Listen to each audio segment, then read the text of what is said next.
Pagbasa mula sa aklat ni Propeta Isaías.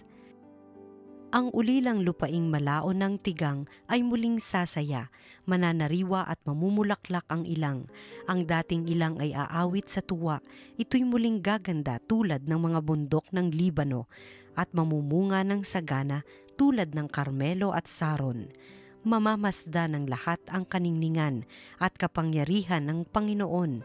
Inyong palakasin ang mahinang kamay at patatagin ang mga tuhod na lupaypay. Ito ang sabihin sa pinaghihinaan ng loob. Huwag kang matakot, laksan mo ang iyong loob. Darating na ang Panginoong Diyos at ililigtas ka sa mga kaaway. Ang mga bulag ay makakikita at makaririnig ang mga bingi. Katulad ng usa, ang pilay lulundag. Aawit sa galak ang mga pipe. Mula sa gubat ay bubukal ang tubig at ang mga batis dadaloy sa ilang. Ang umuusok na buhanginan ay magiging isang lawa. Sa tigang na lupa ay babalong ang tubig. Ang dating tirahan ng mga asong gubat ay tutubuan ng tambo at talahib. Magkakaroon ng isang maluwang na lansangan at tatawaging landas ng kabanalan. Ang mga makasalanan at mga hangal sa landas na ito ay di makararaan. Walang leyon o mabangis na hayop na makalalapit doon. Ito'y para lamang sa mga tinubos.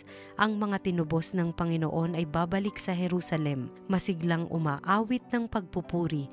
Paghaharian sila ng kaligayahan. Lungkot at dalamhati ay mapapalitan ng tuwa at galak magpakailanman. Ang salita ng Diyos. Ang poong Diyos ay darating upang tayo ay tubusin. Aking naririnig magmula sa poon ang sinasalita. Sinasabi niyang ang mga lingkod niya'y magiging payapa kung mangagsisisi at di nababalik sa gawang masama. Ang nagpaparangal sa pangalan niya'y kanyang ililigtas. Sa ating lupain ay mananatili ang kanyang paglingap. Ang poong Diyos ay darating upang tayo ay tubusin. Ang pagtatapatan at pag-iibigay magdadaop palad. Ang kapayapaan at ang katwiray magsasamang ganap. Sa balat ng lupa'y pawang maghahari, yaong pagtatapat at ang katarungan na may maghahari mula sa itaas. Ang poong Diyos ay darating upang tayo ay tubusin. Gagawing maunlad ng Panginoong Diyos itong ating buhay. Ang mga halaman sa ating lupa'i bubungang mainam. Sa harapan niya yaong maghahari, pawang katarungan. Magiging payapat susunod ang madla sa kanyang daan. Ang poong Diyos ay darating upang tayo ay tubusin. Ang mabuting balita ng Panginoon ayon kay San Lucas. Minsan nang nagtuturo si Jesus, naroon din ang mga Pariseyo at mga tagapagturo ng kautusan na mula sa mga bayan ng Galilea at Judea at sa Jerusalem. At sumasa kanya ang kapangyarihan ng Panginoon upang magpagaling ng mga may sakit. May dumating na ilang tao, dala ang isang paralitikong nasa higaan. Nagpipilit silang makapasok sa bahay upang mailagay sa harapan ni Jesus ang may sakit. Subalit wala silang maraanan dahil sa dami ng tao. Kaya't umakyat sila sa bubungan at binutas iyon. Saka inihugos sa harapan ni Jesus ang paralitikong nasa higaan. Nang makita ni Jesus kung gaano kalaki ang kanilang pananalig, sinabi niya sa paralitiko, "Kaibigan, pinatatawad ka na sa iyong mga kasalanan." Sa loob-loob ng mga eskriba at pariseyo, sino itong nagsasalita ng kalapastanganan sa Diyos? Hindi ba't Diyos lamang ang makapagpapatawad ng mga kasalanan? Ngunit batid ni Jesus ang kanilang iniisip, kaya't sinagot niya sila, "Bakit kayo nag-iisip ng ganyan? Alin ba ang lalong madali? Ang sabihin sa paralitiko, pinatatawad ka na sa iyong mga kasalanan, o ang sabihing, tumindig ka at lumakad? Patutunayan ko sa inyo na ang anak ng tao ay may kapangyarihan dito sa lupa na magpatawad ng mga kasalanan." At sinabi niya sa paralitiko, "Iniuutos ko, tumindig ka, dalhin mo ang iyong higaan at umuwi ka." Pagdakay tumindig ang tao sa harapan ng lahat, binuhat ang kanyang higaan at umuwing nagpupuri sa Diyos. Nang gilalas sila at tigib ng takot na nagpuri sa Diyos, nakakita kami ngayon ng mga kahangahangang bagay, wika nila. Ang mabuting balita ng Panginoon. Pinupuri ka namin, Panginoong Hesukristo.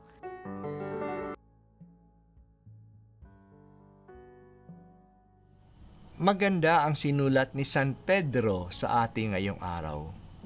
Una, huwag tayong magsawa sa kaaantay. Talagang darating ang Panginoon. Huwag tayong mainip. Binibigyan niya tayo ng panahon para lalong makapagsisi at maging mabuti.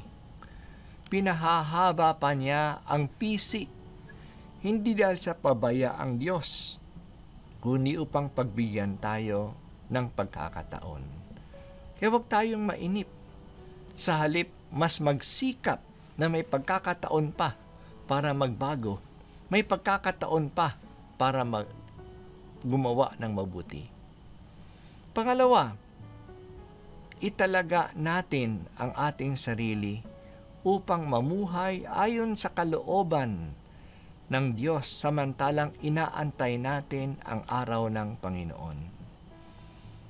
Kaya sinisikap natin, ano bang ibig sabihin ng pagpakamabuti?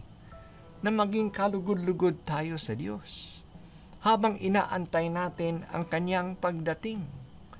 Hinahanap natin ang Kanyang kalooban at tinutupad natin ito.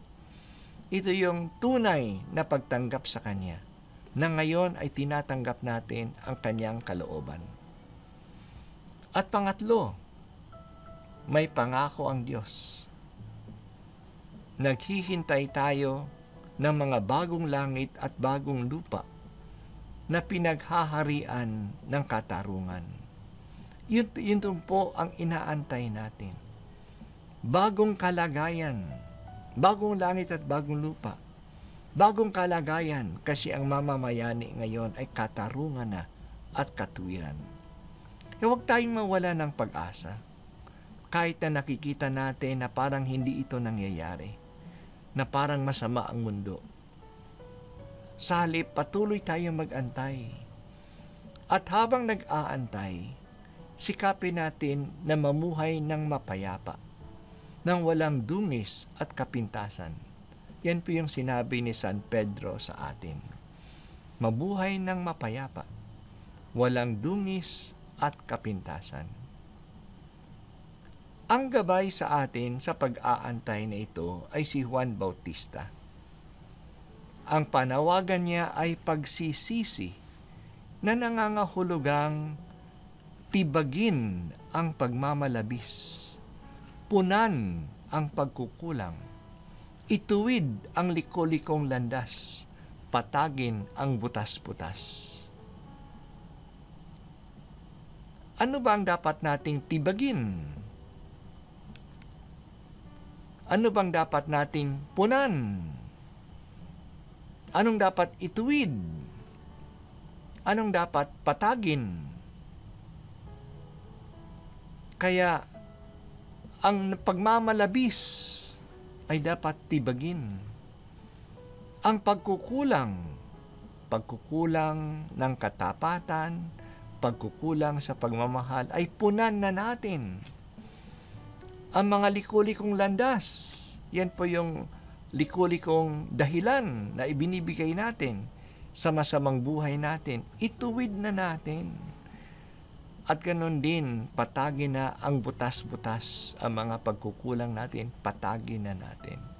Para magkaroon ng straight highway upang pumunta tayo sa Diyos at upang ang Diyos ay lumapit sa atin. Ngunit si Juan Bautista ay hindi lang gabay sa pamamagitan ng kanyang salita, na maliwanag naman. Siya ay gabay din sa pamamagitan ng halimbawa ng kanyang buhay. Siya ay namuhay sa disyerto. Hindi maluho ang buhay niya, simple lang. Buhay ng isang simpleng taong nasa disyerto at matiisin siya. He was austere. Kaya pati yung damit niya ay balahibo ng mga hayop. Hindi mga fashions, mga branded ang damit niya. Simple lang. Kakaiba ito sa materialism na ngayon ay naging bahagi ng ating pagdiriwang ng Pasko. Ang atensyon ng mga tao ay nasa bagong damit, bagong sapatos, masarap na pagkain, pera, mga ngayon bagong gadgets. Nakatuon sa material na mga bagay ang ating Pasko ngayon. Hindi ganon ang buhay ni Juan Bautista. Hindi material, ngunit kasimplihan and austere living upang talagang mabigyan ng halaga ang mahalaga. Nakasentro si Juan Bautista kay Jesus. Siya ang darating. Siya ang mahalaga. Kaya nung tinanong siya kung siya na nga ang inaasang darating, hindi. Sabi niya, may darating na higit pa kaysa sa akin. Kaya kay Jesus ang kanyang atensyon, hindi sa kanyang sarili. Si Jesus ang mahalaga sa panahon ng Adbyento at ng Pasko. Kaya mga kapatid, ito po yung ating Adbyento. At ibinigay sa atin si Juan Bautista bilang halimbawa, bilang gabay natin sa pamamagitan ng kanyang message na pagbabago, sa pamamagitan ng kanyang halimbawa, may isang buhay na simple na nakatuon para sa kanyang misyon. Sana po, ganun din ang ating attitude habang inaantay natin ang pagdating ng Panginoon, hindi lang sa Pasko, ngunit sa kanyang muling pagdating.